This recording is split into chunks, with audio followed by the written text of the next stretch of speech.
Isinagawa ng mga tauhan ng Apayao Police Provincial Office sa pamumuno ni Police Colonel Arnold Dirasote, Provincial Director, kasama ang Regional Community Affairs and Development Division, ang matagumpay na implementasyon ng Oplan Best I Am Strong sa Marag Elementary School, Marag Luna, Apayao, kamakailan. Mainit na tinanggap ng punong guro na si Ginang Chandler Ibabaw ang aktibidad na pinangunahan ng nakaka-inspire na mensahe ni Police Lieutenant Colonel Tasio at tinalakay ni NUP Elizabeth Cedo ang tungkol sa anti-bullying at good touch and bad touch.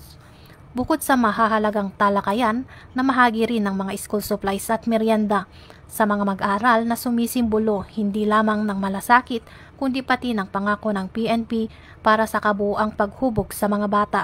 Higit pa sa pagbibigay ng material na suporta, naghatid din ang programa ng mahahalagang kaalaman tungkol sa mga batas para sa proteksyon ng mga bata at lalo pang pinagtibay ang ugnayan ng PNP at komunidad.